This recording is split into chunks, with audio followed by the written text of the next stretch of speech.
आज मैं आप सबके लिए एक नया और परिचित विषय लेके आया हूँ। ज़्यादातर लोग आप सब में से इस विषय से परिचित होंगे, पर जो लोग छंदों से परिचित नहीं हैं, जो लोग छंदों में कभी समस्या का अनुभव करते हैं, छंदों से रचनाएँ नहीं कर पाते हैं, या फिर कौन सा श्लोक में कौन सा छंद है ये नहीं समझ पाते हैं, तो उनके लिए छंद का भूमिकात्मक यह पहला पाठ है। इस पाठ को समझना बहुत अनिवार्य है। फिर यूजीसी नेट जेआरएफ के पाठ्यक्रम में जितने छंद हैं उन एक एक छंद को एक एक छोटे छोटे पाठ में मैं आप सबके पास तक उपस्थित करूंगा। तो उस छोटे छोटे पाठ में आप एक एक छंद को देखेंगे। सबसे पहला यह पाठ है, इसमें हम केवल भूमिका जानेंगे। यह पाठ सभी पाठों के लिए आवश्यक है। अगर आप इस पाठ को नहीं देखते हैं तो आगे के पाठों में कठिनाई कुछ हो सकती है, और अगर इसे जानते हैं तो आपको छंद के विषय में कोई आपत्ति नहीं होगी। तो सबसे पहले हम छंदों के बारे में जानते हुए चलते हैं। सबसे पहले कि इसकी भूमिका में कि छंद वेद पुरुष का पैर माना जाता है। पाणिनीय शिक्षा में कहा गया है छंदः पादौ तु वेदस्य। वेद के पैर हैं। छंद क्या है? छंद वेद भगवान के पैर के रूप में गिने गए हैं। और इस छंद शास्त्र के प्रणेता भगवान पिंगलाचार्य हैं। कहा जाता है आजकल के लौकिक युग में जो सबसे प्राचीन प्रमाण मिलता है, उस प्राचीनतम प्रमाण के आधार पर वेद से पुराना कोई ग्रंथ नहीं है। और वह जो वैदिक ग्रंथ हैं उन वेद के छह अंगों में से एक अंग है छंदः, जो वेदांग है, जो पैर के रूप में माना गया है। उस छंदः वेदांग का जो प्रतिपादक, जो प्रमुख ग्रंथ, जो प्रारंभिक ग्रंथ है, पिंगल छंद सूत्र है, उसके प्रणेता पिंगलाचार्य हैं। तो छंदस शास्त्र के प्रणेता भी उन्हें माना जाता है। छंद दो प्रकार के होते हैं। मुख्य रूप से आप जानेंगे दो प्रकार के छंद होते हैं। और दो प्रकार के छंद कौन कौन से? वार्णिक छंद और मात्रिक छंद। अब ये वार्णिक छंद क्या होता है, मात्रिक छंद क्या होता है, ये भी समझेंगे। वार्णिक में वर्ण आपको दिखाई पड़ रहा होगा और मात्रिक में मात्रा दिखाई पड़ रही होगी। वर्ण क्या है, मात्रा क्या है, आप जान लीजिए। अ, आ, ई, उ, ये सब वर्ण हैं, तथा ह्रस्व दीर्घ ये मात्राएं हैं। तो अगर कोई वर्ण, कोई छंद ऐसा है जो वर्णों की संख्या के आधार पर उस छंद का संविधान बनाया जाता है, वर्णों की संख्या के आधार पर उस छंद का यदि नियम बनाया जाता है, तो वह छंद वार्णिक छंद कहलाता है। और यदि मात्राओं की संख्या के आधार पर छंद का संविधान बनता है, तो वह छंद मात्रिक छंद कहलाता है।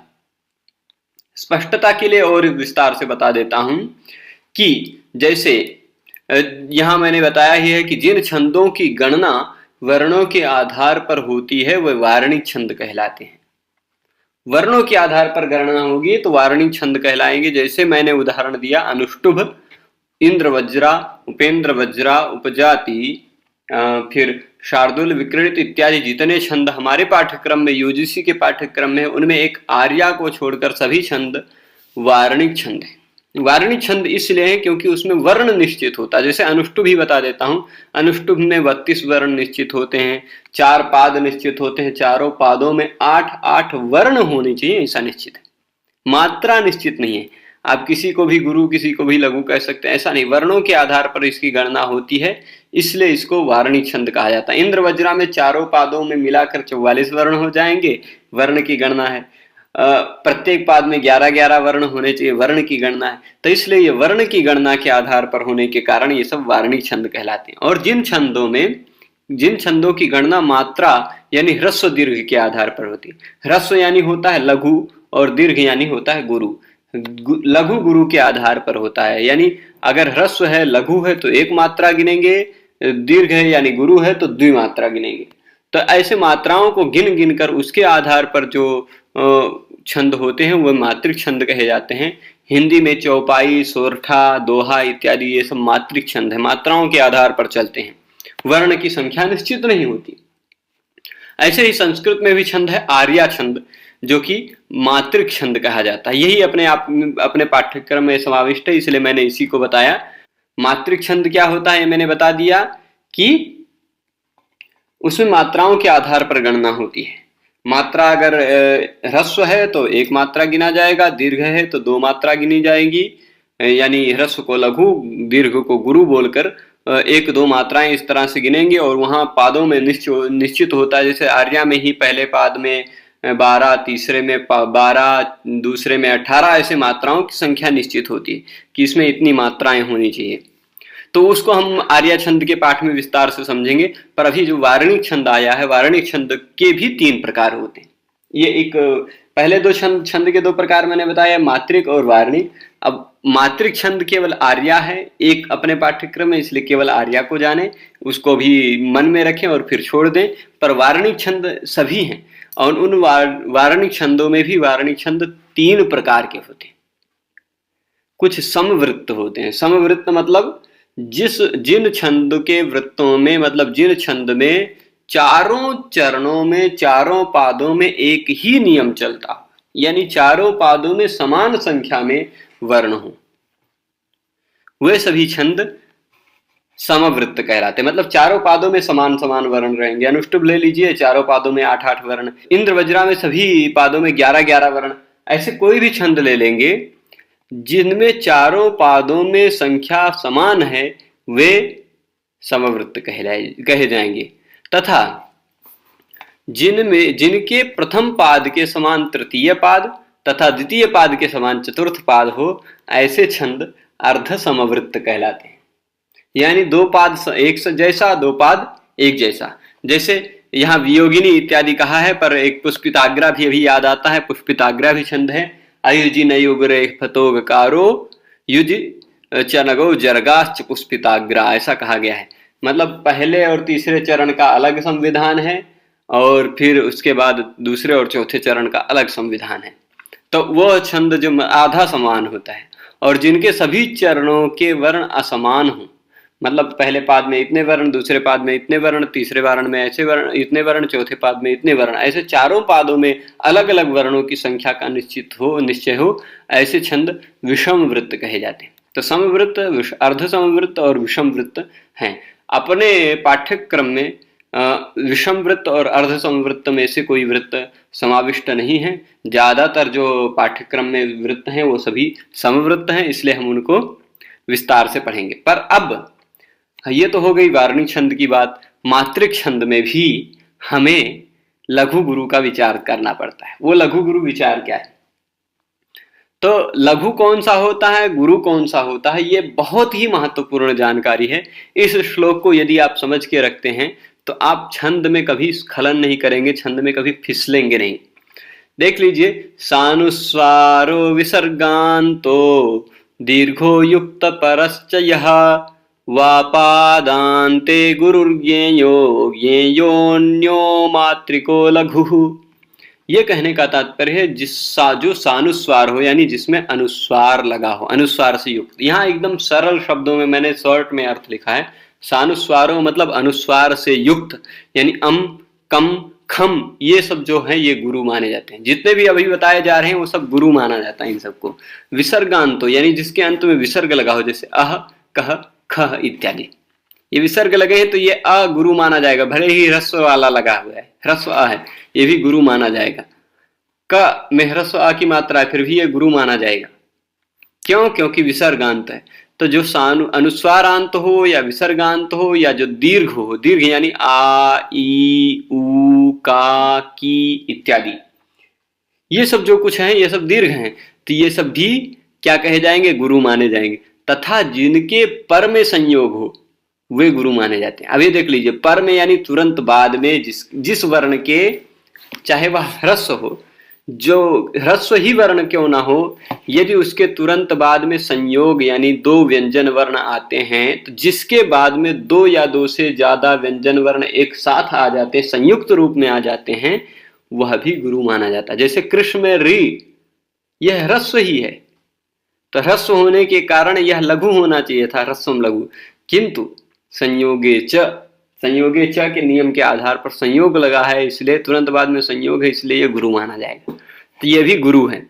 तो युक्त परह मतलब जिसके पर में संयोग हो, जैसे कृष्ण में क्री गुरु माना गया, विष्णु में वी गुरु माना गया इत्यादि, ये सभी वर्ण गुरु हैं। और पादांत मतलब पाद के अंत में, जो 4 पाद होते हैं छंद में, चारों पादों के अंत का वर्ण वह चाहे ह्रस्व ही हो, वो भी विकल्प से गुरु माना जा सकता है। यदि छंद का संविधान कहता है कि वह अंतिम वर्ण गुरु होना चाहिए, पर कोई लघु का भी प्रयोग कर सकता है, वो विकल्प से गुरु मान लिया जाता है। पादांते वा गुरु ज्ञेयो।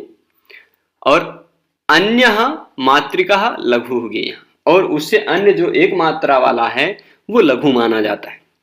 तो देख लीजिए, इससे अन्य जो एक ऐसा मात्रा वाला है वो लघु माना जाता है। गुरु का चिन्ह एस जैसा होता है छंदस शास्त्र में, जान के रखिएगा, और लघु का चिन्ह ऐसे आई जैसा होता है जो कि एक मात्रा वाला होता है। गुरु कितने मात्रा का, यह प्रश्न होगा तो आप कहेंगे 2 मात्रा का, और लघु कितने मात्रा का, तो यह कहेंगे तो इसका मान लीजिए 1 मात्रा का। अब ये तो हो गए छंदों के कुछ सामान्य परिचय। पर छंदों में ये तो मात्रिक छंद में आप मात्रा गिनने में ये काम आ जाएगा, ये नियम सानुस्वारो विसर्गांतो वाला। पर वार्णिक छंद में कैसे वर्ण गिनते हैं, तो वर्णों के लिए गण व्यवस्था बनाई गई है। वो गण व्यवस्था भी छंद के सामान्य परिचय में जानना बहुत ही आवश्यक होता है। तो उसे हम समझते हैं। सबसे पहले गण कितने हैं, कुल मिलाकर 8 गण हैं, और इन 8 गणों के लिए एक ऐसा श्लोक है समाविष्ट। आदि मध्यावसानेषु भजसा यान्ति गौरवम यरता लाघवम यान्ति मनौतु गुरु लाघवम। ये समझेंगे श्लोक।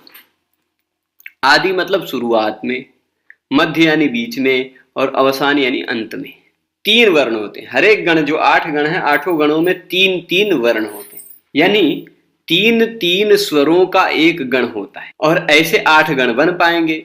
तो अब देख लीजिए, जब 8 गण होंगे 3-3 स्वरों का, तो उसमें से जिसमें पहला गुरु हो, ठीक, पहला केवल गुरु हो, आदि गौरवम, वो कौन कहा जाएगा, वो भगण कहा जाएगा। मध्य गौरव जो होगा वो जगण कहलाएगा, और अवसान यानी अंतिम गौरव जो होगा वह सगण कहलाएगा। यही स्पष्टता समझिएगा कि आदि मतलब प्रारंभ में जिसमें गुरु हो वह भगण, भ ज स, ये तीनों क्रमशः कर दिया। भगण, जगण, सगण क्रमशः प्रारंभ, मध्य तथा अवसान में गुरु को हो जाते हैं, और सभी जगह लघु रहेगा। अब जैसे मिला के देख लीजिए, भगण कहाँ है, यहाँ है भगण, उसमें आपको आदि गुरु मिल जाएगा, और सभी लघु। तथा जगण आप देखेंगे तो वो मध्य में गुरु मिलेगा, और सभी लघु रहेंगे। जगण यहाँ देखेंगे मध्य में गुरु, और बाकी सभी लघु। यहाँ जगण है 5वें नंबर पे। और फिर उसके बाद सगण, सगण में क्या होता है, अंत में, अवसान में गुरु रहेगा और सभी लघु रहेंगे। ये देख लीजिए, अवसान में गुरु है और सभी लघु हैं। इसी तरह आदि मध्यावसानेषु यरता लाघवम यान्ति, यहाँ भी ऐसे ही अन्वय लिखना है। यगण, रगण और तगण आदि, मध्य और अवसान में लघु हो जाते हैं, यानी और सभी गुरु रहते हैं। तो यगण में देखेंगे आदि में लाघव रहेगा, यहाँ पहला गण देख लीजिए, पहला लघु रहेगा, बाकी सभी गुरु रहेंगे। रगण में आप देखेंगे तो मध्य वाला लघु रहेगा और बाकी सभी गुरु रहेंगे। तगण में देखेंगे तो अंत वाला लघु रहेगा और बाकी सभी गुरु रहेंगे। तो अब इसी तरह मनौतु गुरु लाघव, मगण और नगण तो केवल गुरु और लघु से बने हैं, तो यानी मगण में सभी गुरु रहेंगे, देख लीजिएगा ये रहा, और नगण में सभी लघु रहेंगे, यहाँ देख लीजिए। तो इस तरह से हम गण व्यवस्था समझ सकते हैं। फिर भी यह गण व्यवस्था और सरलता से समझने के लिए ये एक सूत्र है जो समझ सकते हैं। वो सूत्र है यमा तारा जभान सलगा, या सलगम भी मिलता है पाठ, तो वो भी देख सकते हैं। तो यमा तारा जभान सलगा, ये अगर आप एक याद कर लीजिए इसी तरह, तो आप गण बना ले जाएंगे। यगण क्या किससे बनाएंगे, ये 3 का, यमाता। मगण कैसे बनाएंगे, तो मां से शुरू कर दीजिए, मा ता रा। तगण कहां से बनाएंगे, तो ता रा ज। रगण कहां से बनाएंगे, तो रा ज भा। जगण कहां से बनाएंगे, तो ज भा न। फिर भगण भा न स, नगण न स ल, और सगण स ल गा। फिर ये इतने 8 गण हो गए। अब इसके बाद ल से तो गण बन नहीं पाएगा क्योंकि 3 बचे नहीं, तो इसलिए ल का अर्थ होता है लघु, गा का अर्थ होता है गुरु। ये पूरा छंद का एक सूत्र है। तो अब इस तरह से आप देख लीजिए, अब गण व्यवस्था बना लेंगे। य में य मा ता मतलब पहला लघु, फिर गुरु, फिर गुरु, यगण में देख लीजिए ऐसा है य मा ता। फिर उसके बाद मगण में आप देखेंगे तीनों गुरु हैं, मा ता रा, ये तीनों गुरु मिल गया। इसी के बाद तगण में देखेंगे तो ता रा दो गुरु है, फिर एक लघु ज। ऐसे आप इसको स्क्रीनशॉट लेके रख सकते हैं और सभी मिलाकर देख सकते हैं। बहुत ज्यादा समय इसमें नहीं लेंगे, पर इस तरह से आप सूत्रों की गण व्यवस्था सूत्र के आधार पर समझ सकते हैं। तो इस तरह से हमने छंद के विषय में अभी तक सामान्य जानकारी ली। उस सामान्य जानकारी में हमने छंद क्या होता है ये जाना, तथा उसके बाद हमने देखा मात्रिक छंद क्या होता है, ये मतलब वार्णिक छंद क्या होता है, मात्रिक छंद क्या होता है ये जाना।